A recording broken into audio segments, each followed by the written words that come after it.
चलिए, thank you. देखिए, मैं आप लोगों को बता देता हूं, मैं आप लोगों को संज्ञा वाला भाग करा चुका हूं। एक्चुअल में हाथ मोबाइल खराब हो गया है, इस कारण से शायद शाम की क्लासेस ना हो पाए। अगर होगी तो भी मैं आपको बता देता हूं, और इसीलिए आज हिंदी में ना इंग्लिश में लिख के आया हुआ है ना। तो यहां से अपन देख ले, संज्ञा हो चुकी है, सर्वनाम में करा चुका हूं, सर्वनाम के बाद विशेषण हो गए हैं। जिसके बाद अगला टॉपिक शुरू होता है बेटा, उसका नाम है क्रिया। उसका नाम क्या है? क्रिया है। क्या होती है क्रिया, थोड़ा सा अपन फोकस करेंगे यहाँ पर।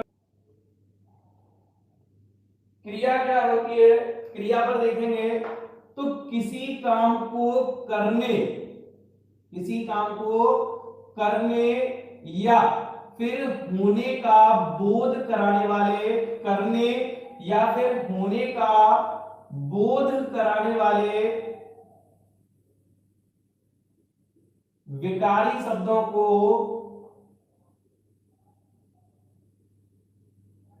विकारी शब्दों को क्रिया कहते हैं। क्या कहते हैं बेटा? क्रिया कहते हैं। याद रखना, ज्यादातर जिसके पीछे ना लगा होता है वो क्रिया होती है। जैसे चलना, दौड़ना, खाना, रहना, पहनना, धोना, है ना। बहुत सारी है, बहुत सारे हैं जिनके पीछे ना आए, अधिकतम हम उन्हें क्रिया कहते हैं। यह हमें पता होना चाहिए।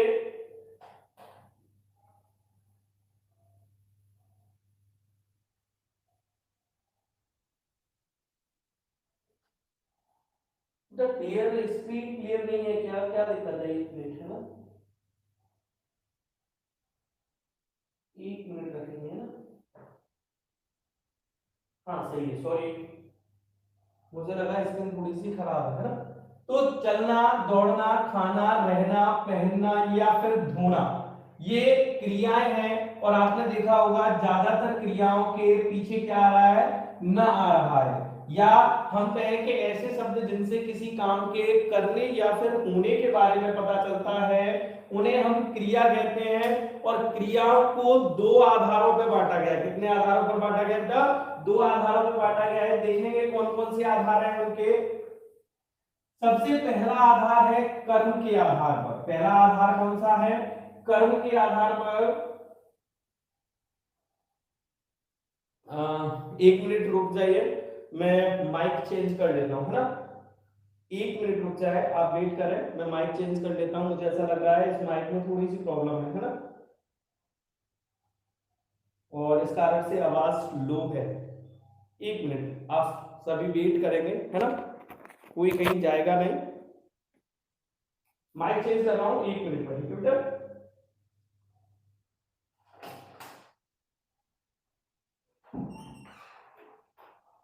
माइक में आवाज कम हो रही है।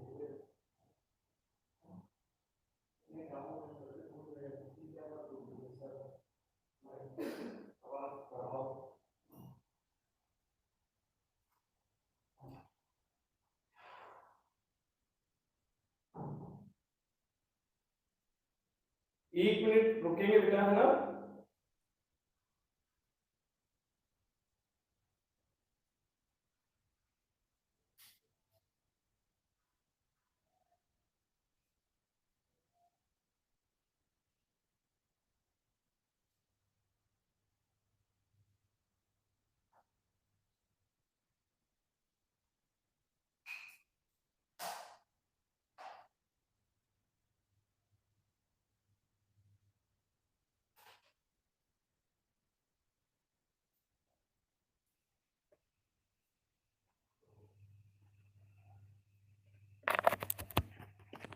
अच्छा चलिए, माइक सेट कर दिया है। अभी मुझे बताइए, अभी आवाज में कोई दिक्कत है क्या? सिद्धार्थ, सतेन, अभी आवाज में कोई परेशानी है क्या? या अभी भी वॉल्यूम बढ़ाना है? अभी भी कम है? नरेश सोलंकी,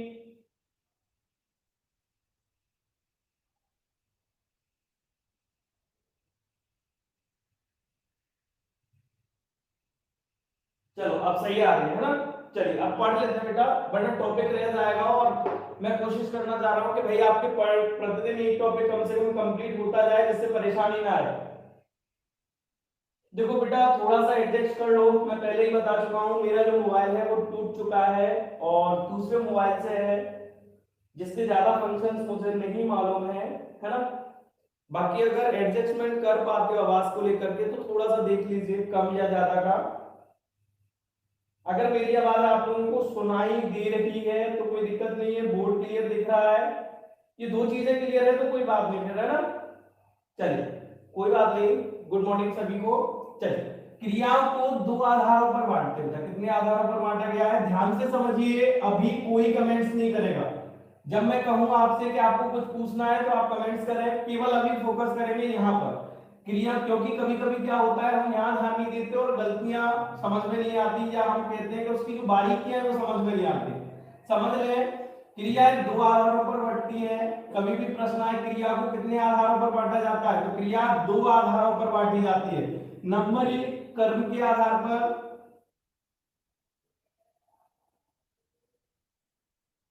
नंबर दो संरचना रचना या बनावट के आधार पर।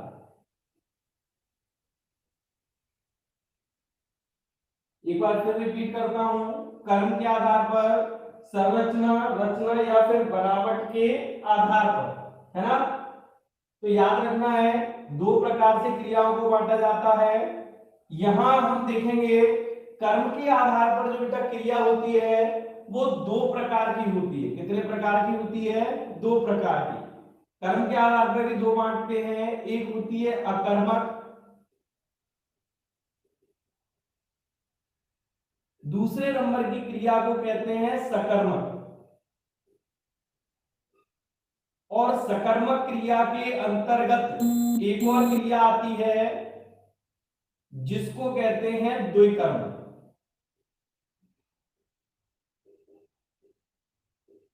एक बार फिर रिपीट करता हूं, ध्यान से समझिए, गलतियां नहीं होनी चाहिए। क्रिया जिससे किसी कार्य के करने या होने का बोध हो उन्हें क्रिया कहते हैं। क्रियाओं को मुख्यतः दो आधारों पर बांटा गया है, कर्म के आधार पर, दूसरा संरचना रचना या बनावट के आधार पर। कर्म के आधार पर क्रिया दो प्रकार की बढ़ती है, अकर्मक क्रिया, दूसरे नंबर की सकर्मक क्रिया। सकर्मक क्रिया के अंतर्गत एक और क्रिया आती है जिसको कहते हैं द्विकर्मक क्रिया। अब हम बात करेंगे अकर्मक क्रिया। अभी यहां इनसे मैं पहले इनको डिवाइड कर देता हूं कौन कौन से हैं। यहां पर पहली आती है प्रेरणार्थक क्रिया,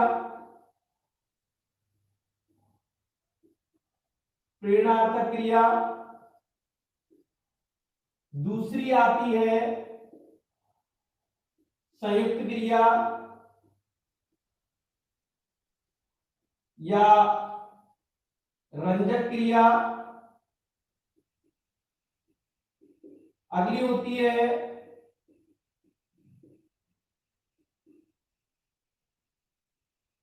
कृदंत क्रिया, और कृदंत क्रिया के अंतर्गत बेटा एक और आती है जिसको कहते हैं पूर्वकालिक क्रिया।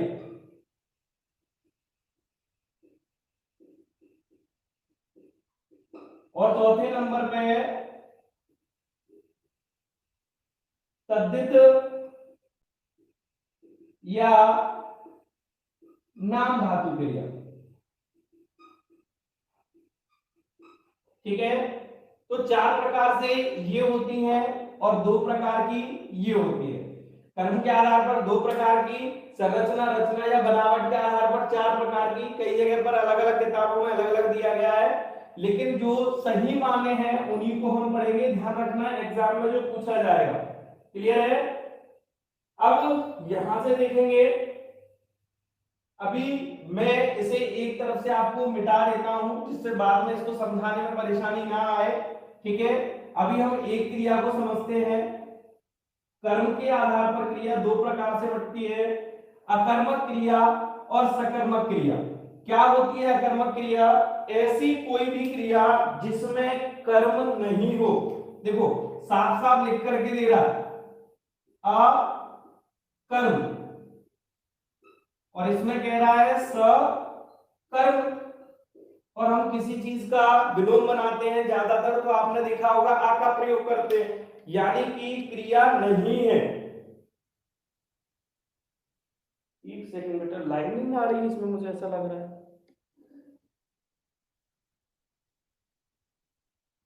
नहीं आ रही है ना, वो केवल उसी चक्कर में है। एक सेकंड, एक सेकंड, एक थोड़ा सा कम दिख रहा है बेटा। आपका टॉपिक कंप्लीट हो जाएगा टाइम से पहले, आप टेंशन ना करें। इसके बाद अपन अगला टॉपिक क्रिया कराएंगे। क्रिया होने के बाद कोशिश होगी तो आज वाच्य भी करा देंगे, है ना। और अगर वाच्य हो जाते हैं तो उसके बाद काल वाला टॉपिक अपना शुरू होगा। तो कर्म के आधार पर क्रिया को क्या कहेंगे? जिसमें कर्म नहीं हो, और सह माने साथ में, जिसमें कर्म हो, जिसमें नहीं हो वो अकर्मक, और जिसमें कर्म हो उसे सकर्मक क्रिया कहते हैं। अब कर्म हो और नहीं हो तो कैसे देखेंगे? जैसे मैंने एक प्रश्न लिखा, एक वाक्य लिखा कि राम आम खाता है। राम क्या कर रहा है? आम खाता है। अब मैंने पूछा क्या खाता है? खा क्या रहा है? तो आम खा रहा है। तो आम इसमें कर्म है। आम क्या है? कर्म है। जबकि यहां पर अगर मैंने लिखता कि राम दौड़ता है, राम क्या करता है? दौड़ता है। तो राम केवल क्या कर रहा है बेटा? क्रिया कर रहा है, इसमें किसी भी प्रकार का कर्म नहीं कर रहा है। कर्म क्या होता है? जिसे किया जाए, जिसे किया जाए वो कर्म होता है, और जो होती है वो क्रिया होती है। तो दौड़ रहा है और दौड़ते समय वो क्या कर रहा है? क्रिया कर रहा है। लेकिन यहां पर जो क्रिया है वो क्या है? खाता क्रिया है। लेकिन आम जिसे कर रहा है वो कर्म है, इसलिए इसमें कर्म है तो इसको हम सकर्मक क्रिया कहेंगे। और जिसमें कर्म नहीं है उसे अकर्मक क्रिया कहेंगे। जैसे चाहे रोना हो, दौड़ना हो, नहाना हो, है ना। रोना, दौड़ना, नहाना, सोना, है ना। ये कुछ क्रियाएं ऐसी होती हैं जिनके साथ में कर्म नहीं आता है, ये सदैव अकर्मक क्रिया। रोते समय वह क्रिया तो करेगा लेकिन कर्म नहीं करेगा। रोते समय वह क्रिया कर रहा है, दौड़ते समय क्रिया कर रहा है, नहाते समय क्रिया कर रहा है, सोते समय क्रिया कर रहा है, लेकिन इनके समय वो कर्म नहीं कर रहा, और न कर्म नहीं कर रहा, इसीलिए इनके साथ में कर्म नहीं आएगा। क्लियर है? तो ऐसी क्रियाओं को हम कैसी क्रिया कहते हैं? सदैव अकर्मक क्रिया कहते हैं। यहां तक आपको शायद क्लियर हो गया हो अकर्मक क्रिया क्या होती है, सकर्मक क्या होती है।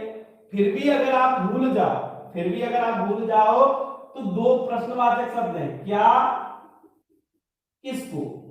क्या और किसको। जब भी इन्हें हम क्रिया से पहले लगाएंगे, क्रिया से पहले लगाएं और उनके बदले में सार्थक उत्तर आए, मतलब जिसका कोई सेंस हो, तो क्रिया कौन सी होगी? सकर्मक होगी। और यदि उत्तर ना आए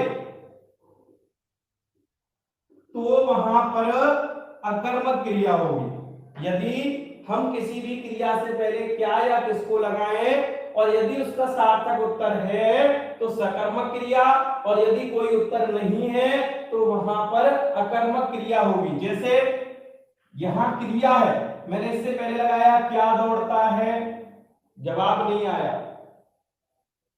किसको दौड़ता है, जवाब नहीं आया। नहीं आया तो क्रिया कैसे बेटा? अकर्मक। लेकिन मैंने यहां नीचे वाले में लगाया क्या खाता है, तो आपका जवाब आ गया आम, यानी सार्थक उत्तर आया, तो उसको कहेंगे सकर्मक क्रिया।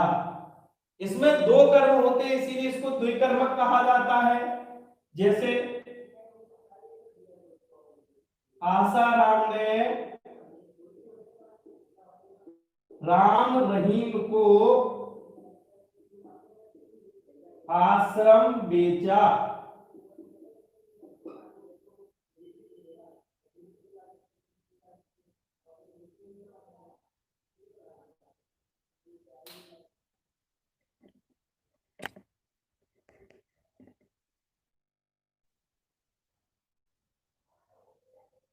ठीक है, आसाराम ने क्या किया बेटा, राम रहीम को आश्रम बेचा। बोले क्या बेचा, बेचा से पहले क्या लगा, बीच में क्रिया है, क्या बेचा, बोले आश्रम। किसको बेचा, किसको बेचा, बोले राम रहीम को। तो एक कर्म ये रहा और दूसरा कर्म ये रहा, और जहां दो कर्म एक साथ आए उसे हम कैसी क्रिया कहेंगे, द्विकर्मक क्रिया कहते हैं। ऐसे कभी प्रश्न आ जाए, पक्षी आकाश में उड़ते हैं,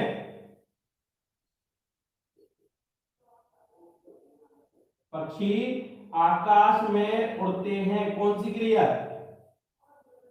तो याद रखना जब मैं लगाता हूं क्या उड़ते हैं तो उत्तर आ जाएगा पक्षी, लेकिन ये क्रिया को करने वाले हैं तो कर्म नहीं है बेटा, कर्म नहीं है, क्या है, कर्ता है। और कर्ता से हमें मतलब ही नहीं है, हमें तो कर्म से मतलब है, इसका मतलब इसमें कर्म नहीं है, और कर्म नहीं है तो ये कैसी क्रिया हो जाएगी बेटा, अकर्मक क्रिया होगी। जल्दी से पूछें इसमें, अगर किसी को कोई दिक्कत हो, नहीं समझ में आ रहा हो तो जल्दी बताएं, किसी को कोई परेशानी। अब पूछा बेटा, इसमें किसी को कोई दिक्कत है क्या, जिससे मैं अगला आगे की कराऊं। ओके, रिपीट करता हूं, और बताएं।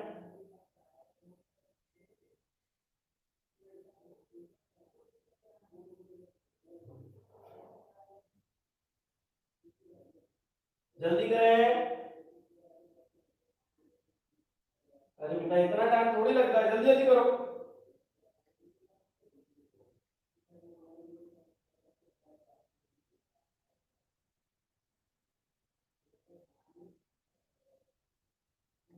सर जी, उड़ाना क्रिया होती है, उड़ाना या उड़ना, हाँ उड़ाना क्रिया है, सही है।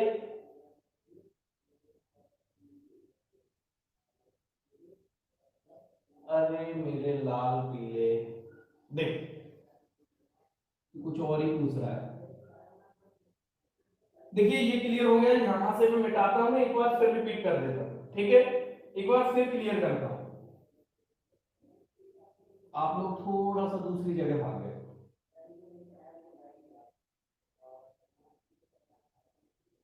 अगर देखिए अकर्मक क्रिया में मैंने वाक्य लिखा राम सोता है,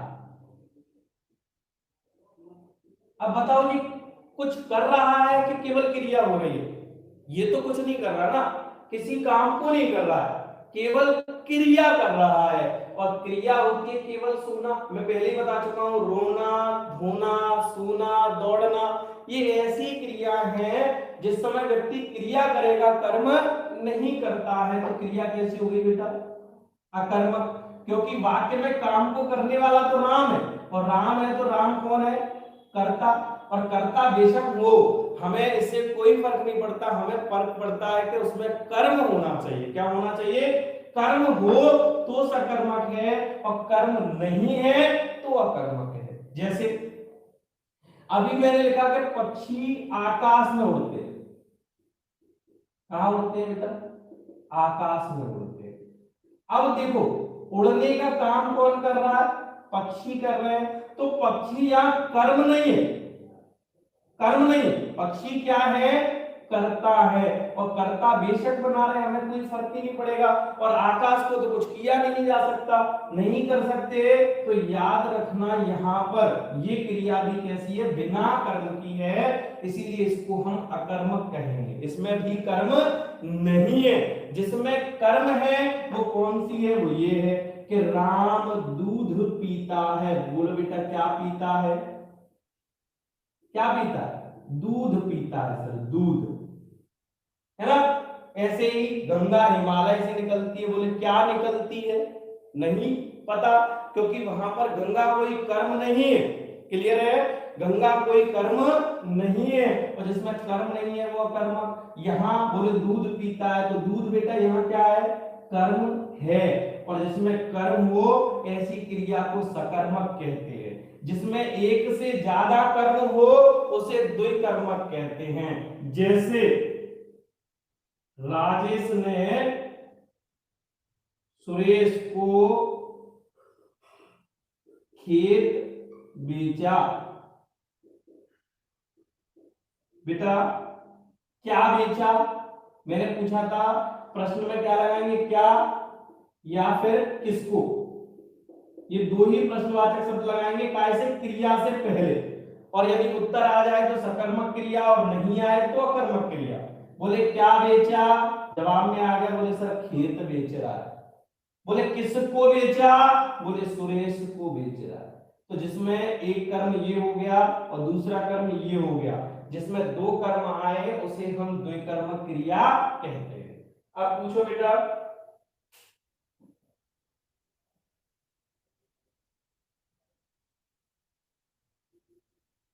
बेटा आपने नोट उड़ाए। क्या उड़ाए? नोट। उड़ाने का काम नोट नहीं कर रहे, आप कर रहे हो, इसलिए यहां पर आप करता हो, और नोट कर्म है, इसीलिए सकर्मक क्रिया है। इसीलिए सकर्मक क्रिया है। उड़ाने का काम तो आप कर रहे हो ना, मैंने नोट उड़ाए, है ना, इसलिए यहां पर सकर्मक है। ठीक है अभिषेक, आप क्लियर कर रहे हो?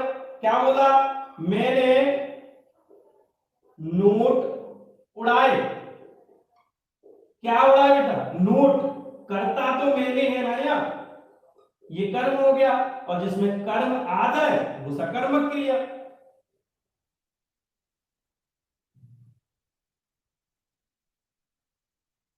ओके चलिए, ये क्रिया हुई कर्म के आधार पर। अब हम देखेंगे संरचना, रचना या बनावट के आधार पर, एक एक करके लेके चलेंगे।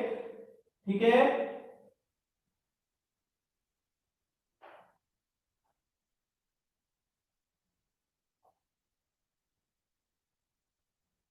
सर गंगा हिमालय से निकलती है वो बताना। चलो बेटा बता देता हूं, 1 मिनट। गंगा हिमालय से निकलती है। ठीक है? यहां पर निकलने वाला कौन है? गंगा। तो गंगा एक तरीके से इट के परफॉर्मेंस पे रखते हैं इंग्लिश में, तो कर्ता के रूप में काम करेगी। निकलना इसका क्या हो गया? क्रिया हो गई। हिमालय कोई कर्म नहीं है इसमें, हिमालय अन्य वर्ड में जाता है, अन्य शब्दों के अंतर्गत जाएगा। और आपको पता होना चाहिए कि ये कर्ता के रूप में, इसमें कर्म है नहीं, और जिसमें कर्म नहीं है ऐसी क्रिया को अकर्मक कहते हैं बेटा। क्या कहते हैं? अकर्मक। ठीक है?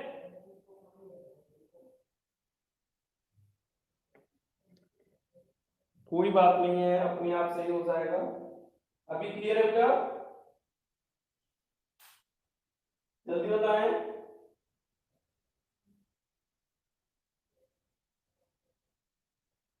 सिद्धार्थ जल्दी कर बेटा, आगे का काम कराना है।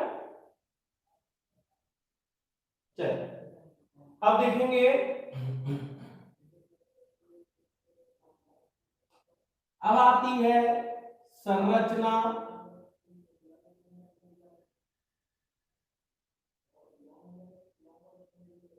रचना या फिर बनावट के आधार पर।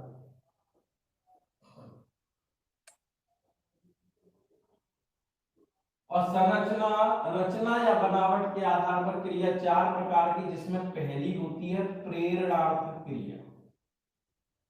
कौन सी होती है बेटा? प्रेरणात्मक क्रिया। क्या होती है प्रेरणात्मक क्रिया? तो आप सुन लो बेटा, ये बहुत जरूरी भी है, और केवीएस के एग्जाम में इससे पहले पूछा भी जा चुका है कई बार एग्जाम में प्रश्न बनता है प्रेरणार्थक क्रिया क्या होती है। तो आपको बता दूं कि जब कर्ता स्वयं क्रिया ना कर, जब कोई कर्ता खुद कोई क्रिया नहीं करता बल्कि किसी दूसरे से उस क्रिया को करवाता है, उसे हम प्रेरणार्थक क्रिया कहते हैं। बेटा आपको अच्छे से पता होगा 3 प्रकार से प्रेरणा दी जाती है। पहले यहां समझ लें, एक भूतकाल, दूसरी वर्तमान काल और तीसरी आती है बेटा भविष्य काल, है ना। क्रिया बेटा कितने प्रकार से करवा सकता है? 3 प्रकार से करवा सकता है। गांव में आपने देखा होगा, आम बात है ये। आज किसी का पिता है और वो छोटे बच्चे को इशारे से बुलाता है, ओए जरा, जल्दी से लड़का भाग के जाता है और उससे कहता है बोले एक काम कर, 10 रुपए ले, राजश्री लेके आ। लड़का भागते हुए जाता है, राजश्री का गुटका लेकर के आया, पिताजी को थमा दिया, ठीक है भैया। यहां पर पिताजी ने लड़के से काम करवा लिया, दोबारा फिर वही नाटक, लड़के को 2-3 घंटे बाद फिर बुलाया, बोले इधर आ, बोले ले 10 रुपए ले, राजश्री लिया। अब लड़का कहेगा मैं नहीं जा रहा, तो उसको क्या कहेंगे, बेटा ले 5 का नोट तू ले लियो, 5 की राजश्री ले लियो। तो लड़का फिर चला जाएगा। फिर तीसरी बार क्या होगा, लड़के को फिर बुलाया, बोले इधर आ, राजश्री ले लियो। अब लड़का कह रहा है मैं नहीं जाऊंगा, बोले 5 का ले लियो, 5 की बिल ले लियो, बोले मैं फिर भी नहीं जाऊंगा। तो फिर पापा जूता उतारेंगे और उसमें फिर देना शुरू करते हैं। फिर वो बिना रस्सी कुछ कहे राजश्री लेने चला जाता है। यानी कि जो प्रेरणा मिली बेटा वो 3 तरीके से मिली। पहली वाली जब गुटखा मंगाया गया तो उसमें उसने किसी भी प्रकार का कोई दबाव नहीं, प्रेम से काम किया, उसने कैसे काम किया, प्रेम से काम किया। तो पहली प्रेरणा हुई प्रेम पूर्वक, है ना, किसी से हम कोई काम प्रेम से करवाएं। और दूसरी में क्या हुआ, धन से, बोले 5 का तू रख लियो। और तीसरी वाली में ना धन से ना प्रेम से, फिर मार से। तो प्रेरणा में बेटा 3 तरीके की होती है। और आपको अच्छे से बताओ, आपने घर पे भी देखा हो कि जब किसी जैसे सास को या बहू को कोई काम नहीं करना आना होता है तो क्या करती हैं, प्रेरणा देती हैं। कैसे देती हैं, जैसे उन्हें कोई खाना अच्छा लग रहा है या बनवाना है तो पहले सुबह से तारीफ करना शुरू कर देती है वो अपनी सास की, बोले माँ जी आपके हाथ का जो खाना है ना वो बड़ा जबरदस्त बनता है, कभी खिलाना, कभी क्यों खिलाना, बोले आज ही खिला देंगे। तो यहाँ बहू ने वो काम नहीं किया बल्कि किसी अन्य को प्रेरित कर क्रिया करवाई, इसीलिए वहां पर प्रेरणार्थक क्रिया होती है। यानी कि जब कोई कर्ता स्वयं कोई क्रिया ना कर किसी अन्य को प्रेरित कर क्रिया करवाता है उसे हम प्रेरणार्थक क्रिया कहते हैं। जो 3 प्रकार की होती है, भूतकाल जैसे पढ़वाया, पढ़ा नहीं पढ़वाया, करा नहीं करवाया, देखा नहीं दिखवाया, खुद कुछ नहीं किया बेटा इसने, है ना। वर्तमान में क्या करता है, बोले पढ़वाता हूं, नहीं तो करवाता हूं या फिर दिखवाता हूं। अगर यही बात भविष्य में चली जाएगी तो पढ़वाऊंगा, पढ़वाऊंगा, करवाऊंगा या फिर दिखवाऊंगा। बेटा यहां देख लो फटाफट से, कोई दिक्कत है क्या, प्रेरणार्थक क्रिया समझ में आई, प्रेरणार्थक क्रिया समझ में आई क्या बेटा, आपको प्रेरणा मिल गई क्या नहीं मिली, थोड़ा सा जल्दी बता दिया करो, आगे का भी बताना होता है। यस सर, बिल्कुल क्लियर है, धन्यवाद। प्रेरणार्थक क्रिया के बाद दूसरे नंबर की क्रिया होती है, उसे बेटा अपन क्या कहते हैं, तो दूसरे नंबर की क्रिया को कहते हैं संयुक्त क्रिया या फिर रंजक क्रिया। क्या कहते हैं बेटा, दूसरे नंबर की होती है संयुक्त क्रिया या फिर रंजक क्रिया। क्या होती है बेटा संयुक्त क्रिया, रंजक क्रिया, तो जब कोई काम एक क्रिया से पूरा नहीं हो रहा, जब एक से अधिक क्रियाएं मिले तो वो संयुक्त होंगी और उन्हीं को हम रंजक कहते हैं। जब एक से अधिक क्रियाएं मिलकर के किसी एक काम को करते हैं, एक बार फिर रिपीट करूं, ध्यान से समझना। जब एक से अधिक क्रियाएं मिले और वो मिलकर के किसी एक काम को करें तो उसे हम संयुक्त या फिर रंजक क्रिया कहते हैं। जब हमारे यहाँ लाइट आती है तो आप जोर से क्या चिल्लाते हो?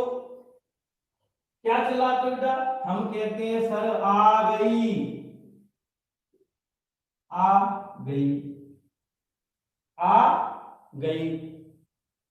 आना भी क्रिया है और गई भी तो क्रिया है। और यहां दो क्रियाएं मिलकर के काम कितना कर रही है बेटा? एक। हमें तो बस यही पता चल रहा है आ गई, लेकिन क्रियाएं कितनी है? दो हैं। और जब दो यानी एक से अधिक क्रियाएं मिले और वो किसी एक काम को पूरा करें उसे हम संयुक्त या फिर रंजक क्रिया कहते हैं।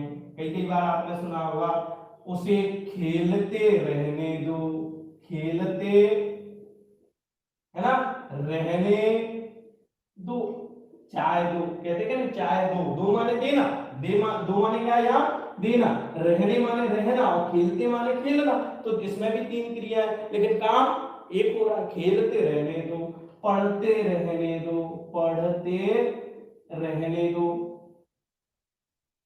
उसे जाने दो, जाने दो, बुलाने, बुलाने गया था। तो बुलाना और जाना दो क्रियाएं हैं। अब समझ में आया बेटा? देखो यहां तक, दो क्रिया मिलकर के एक काम करे उसे संयुक्त या फिर रंजक क्रिया कहते हैं। बेटा ने जल्दी बता दिया करो, बीवियां तो हमारी पता नहीं कहां चली गई हैं।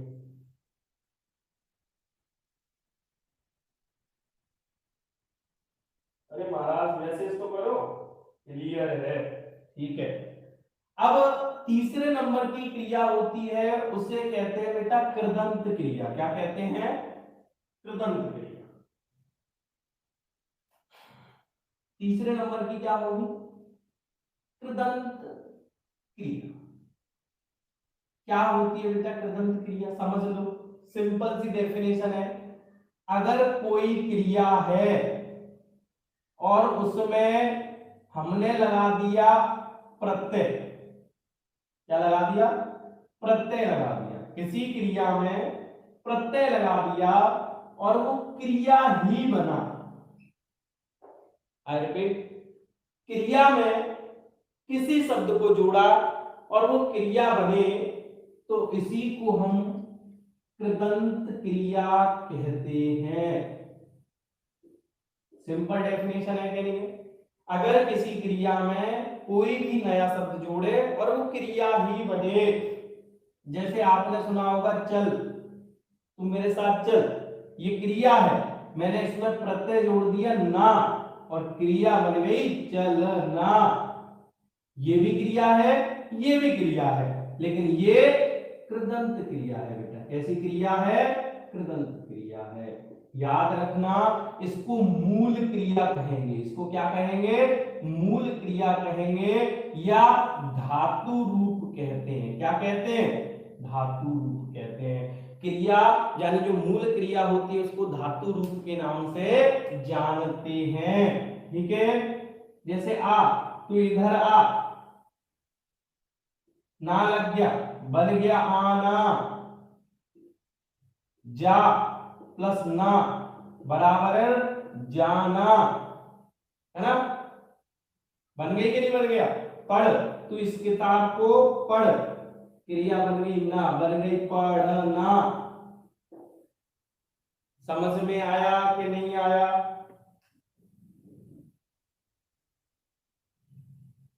जल्दी से पूछ लो बेटा। इसमें एक और बनती है जिसको कहते हैं पूर्वकालिक क्रिया। क्या कहेंगे बेटा? पूर्वकालिक क्रिया कहेंगे। उसमें भी सेम एज है, क्रिया आएगी, प्रत्यय लगेगा। प्रत्यय में क्या लगेगा बेटा? ध्यान रखना, प्रत्यय में कर लगेगा। कौन सा प्रत्यय लगेगा? कर प्रत्यय के योग से जो क्रिया बनेगी उसे हम पूर्वकालिक क्रिया कहते हैं। कैसे? सिंपल, चल क्रिया थी, मूल धातु है ये, इसको क्या कहेंगे बेटा? मूल क्रिया या धातु रूप। चल में कर लगाया, बन जाएगी चलकर। पढ़ में कर लगाया, पढ़ में कर लगाया, बन गई पढ़कर, है ना। खा में कर लगाया, बन गई खाकर। तो आप अच्छे से जानते हो बेटा, कर जैसे ही किसी क्रिया में लगता है तो इससे पता चलने लगता है कि वो क्रिया पूर्व में ही हो गई। पूर्व काल, पूर्व समय में होने के कारण इसको हम पूर्वकालिक क्रिया कहते हैं। कहते हैं मैं तो खाना खाकर सो गया, खाना खाकर। मैं नहाकर आऊंगा, पहले नहाऊंगा फिर आऊंगा। तो एक क्रिया क्या होगी? कर लगने से पूर्व काल में ही होगी। इस कारण से इसको हम पूर्वकालिक क्रिया के नाम से भी जानते हैं और यह कृदंत के अंतर्गत ही आती है। क्लियर है बेटा? क्या रिपीट करते बोलो जरा। नगमा खान जी, लीजिए पीजिए। हाँ बेटा बिल्कुल, जैसे शब्द भी कृदंत क्रिया में आते हैं। बिल्कुल क्लियर बेटा। लीजिए पीजिए, खाइए, आइए, जाइए, है ना, ये सब हाँ कृदंत क्रिया है बेटा, बिल्कुल सही है। इसमें अगला देखेंगे 4 नंबर पे होती है बेटा नाम धातु या फिर तद्धित क्रिया। क्या होती है? नाम धातु या फिर तद्धित क्रिया। मैं इसको मिटा नहीं रहा हूं, उसकी वजह है क्यों नहीं मिटा रहा हूं,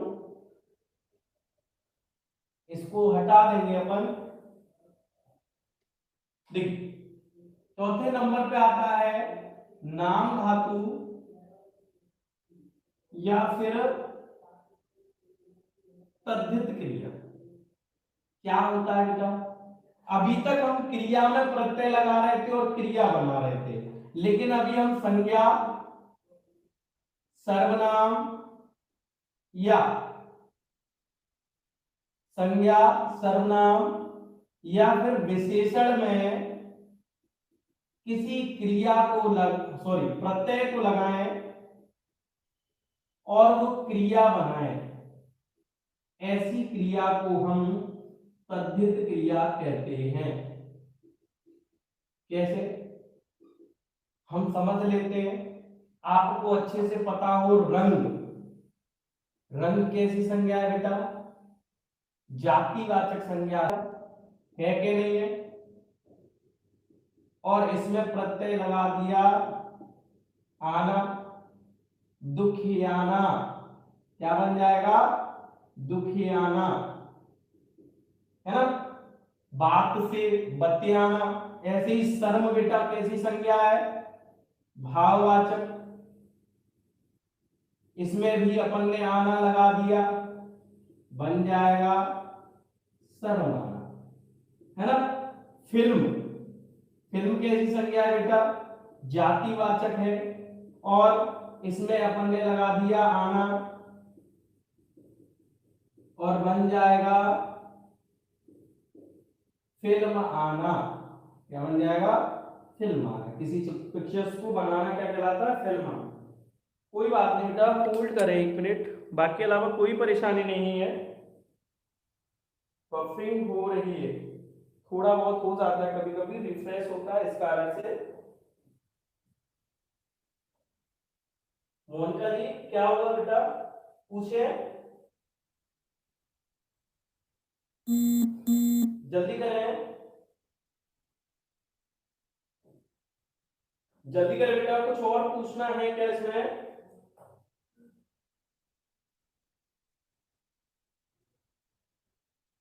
देखिए बेटा बफरिंग तो नेटवर्क मुरैना का इतना बहुत जबरदस्त वाला है, उसका क्या कह सकते हैं। यहां तक क्लियर हुआ क्या? मैं आगे बढ़ूं बेटा, जल्दी करें, समय कम है अपने पास। कम से कम इस टॉपिक को अपन क्लियर करके चलें, कल अपन बाद से शुरू करेंगे। क्लियर है ना?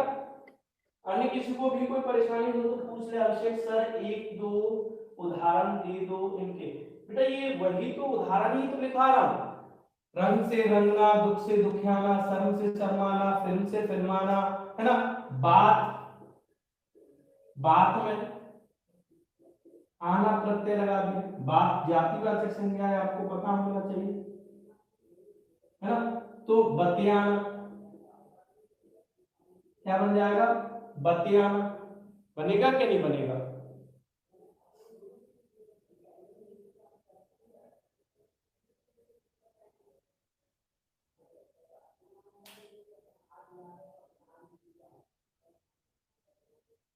हाँ, हाथ से बतियाना बिल्कुल सही बेटा। चलिए आगे देखेंगे बेटा, आगे देखेंगे। इसके बाद आती है अनुकरणवाची क्रिया, वो अलग से आती है बेटा थोड़ा सा, है ना? किसी का भेद मत मानना, क्योंकि थोड़ा सा दिक्कत आती है, अपन को भेद नहीं मान सकते। अगली होती है अनुकरणवाची। अनुकरण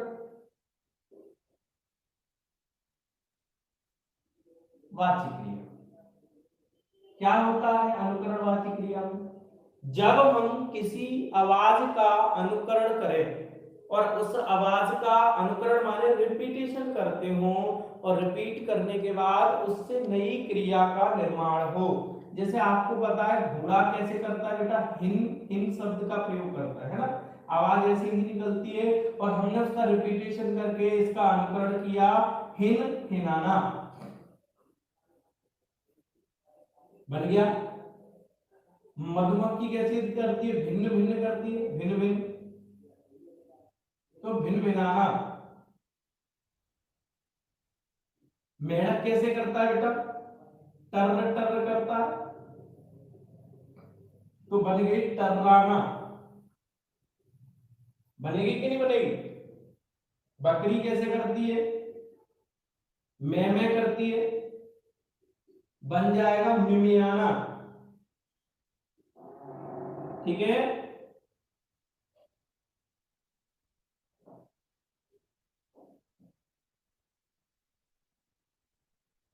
ठीक है बेटा, डेफिनेशन सुन लो। जब हम किसी आवाज का अनुकरण करके क्रिया बनाते हैं तो उसे अनुकरणवाची क्रिया कहते हैं। जब हम किसी आवाज का अनुकरण करके क्रिया बनाते हैं तो उसे अनुकरणवाची क्रिया कहते हैं। ठीक है?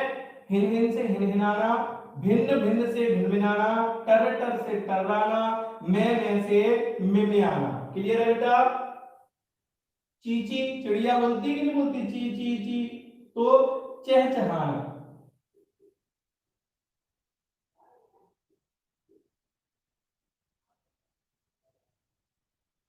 बोलू बेटा, मेरा मोबाइल टूट चुका है, पहले भी बता चुका हूँ, और इस कारण से मुझे इसमें ज्यादा जानकारी नहीं है, ऐसा मोबाइल में शायद सपोर्ट नहीं कर रहा हो। और आवाज मेरे हिसाब से क्लियर होनी चाहिए, थोड़ी बहुत कम होगी। ज्यादा कम है क्या? आवाज ज्यादा कम है क्या? अगला देखेंगे इसी में,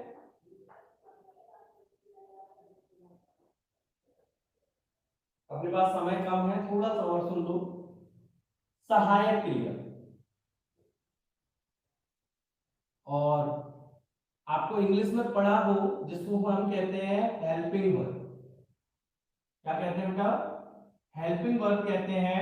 और हेल्पिंग वर्ब क्या होता है इंग्लिश में? आपने देखा होगा, इज है, आर है, एम है, डिड है ना? वाज है, वर है, ये हम प्रयोग करते हैं इंग्लिश में, है ना? इंग्लिश में प्रयोग करते हैं। हिंदी में देखेंगे बेटा तो ऐसी कोई क्रिया, याद रखना इसकी डेफिनेशन क्या बनेगी? ऐसी कोई क्रिया जो मुख्य क्रिया को पूरा करने का या उसकी निरंतरता का बोध कराने में सहायता करती है, ऐसी क्रियाओं को हम सहायक क्रिया कहते हैं, क्योंकि इन सहायक क्रियाओं से ही पता चलता है कि काम हुआ है, कि चल रहा है, कि फिर होगा। जैसे ता, ती, ते, ता, ती, ते, रहा, रही, रहे, गा, गी, गे, है, हूं, था, थी, थे, चुका, चुकी।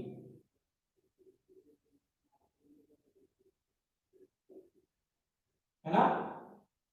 यही आते कि नहीं आते? तो एन को हम क्या कहेंगे बेटा? सहायक क्रिया कहेंगे।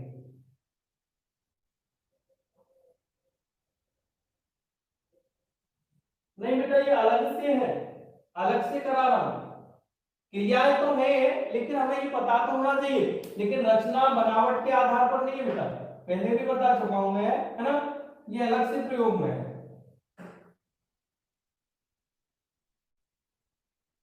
यहां तक क्लियर हुआ था? जैसे हमने कहा अनीता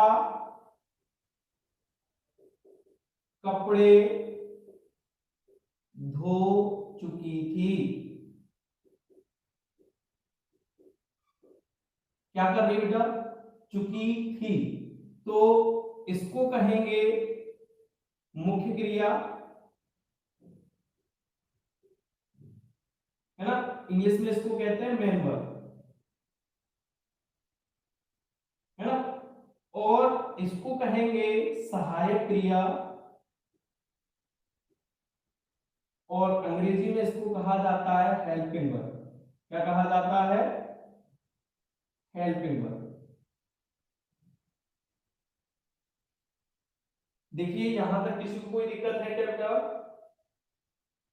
जल्दी बताइए, समय हो चुका है, बस लास्ट बचा हुआ है जिससे क्रिया बिल्कुल समाप्त हो जाएगी, आपको परेशानी नहीं आएगी। जल्दी जल्दी मैसेज करें बेटा मुझे।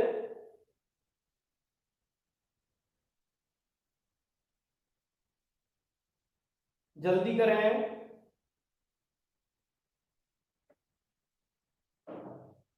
All clear. एक और समझ लेंगे बेटा, लास्ट है, बिल्कुल लास्ट है, जिसको कहेंगे क्रियार्थक संज्ञा। क्या कहेंगे? क्रियार्थक संज्ञा बेटा।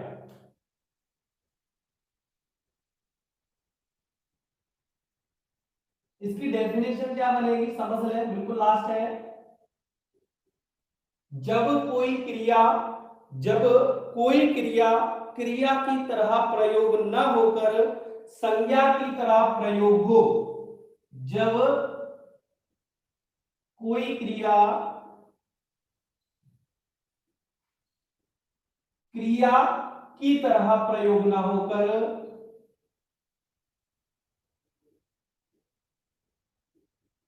प्रयोग न होकर संज्ञा की तरह प्रयोग हो, संज्ञा की तरह प्रयोग हो, तो उसे क्रियार्थक संज्ञा कहते हैं। तो उसे क्रियार्थक संज्ञा कहते हैं। जैसे मैंने उदाहरण लिखा, ध्यान से समझना बेटा, नहीं समझना है पूछ लेना। मैंने कहा मुझे आम खाना है, ठीक है? मुझे क्या करना है? आम खाना है। तो यहां पर जो आम है, एक्चुअल में ईटिंग बोलेंगे इसको, है ना? ईट माने क्या होगा? खाना होगा, है ना? आम को क्या कर रहा है बेटा? खाना है, मतलब ईट करना है। तो यहां जब इसे प्रयोग किया जा रहा है तो काय के रूप में प्रयोग हो रही है बेटा? क्रिया के रूप में। लेकिन अगर यही बात मैं ऐसे रिपीट करके बोलूं कि मैं खाना पकाता हूं, तो आपने देखा होगा कि खाना यहां भी प्रयोग है और खाना यहां भी प्रयोग है, लेकिन इस खाने को अपन क्या कहते हैं? फूड कहते हैं। लेकिन यहां खाने को क्या कहा गया? क्रिया कहा गया। अब ये खाना क्रिया की तरह प्रयोग नहीं है, संज्ञा की तरह प्रयोग है, इस कारण से इसको हम क्रियार्थक संज्ञा कहेंगे। यानी कि कोई क्रिया कैसे प्रयोग हो, संज्ञा की तरह प्रयोग हो, तो जिसको हम क्रियार्थक संज्ञा कहते हैं। जैसे रमेश तालाब में तैरता है। क्या करता है बेटा, तालाब में तैरता है, और तैरता है तो यहाँ क्या है, तैरना बेटा क्रिया है। लेकिन अगर यही बात कहूं, तैरना एक अच्छा व्यायाम है,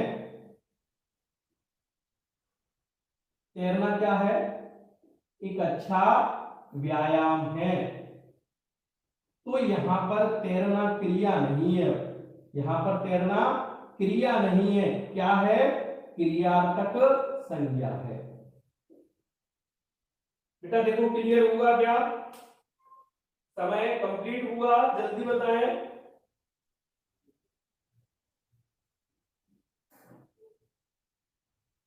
जल्दी बताएं बेटा,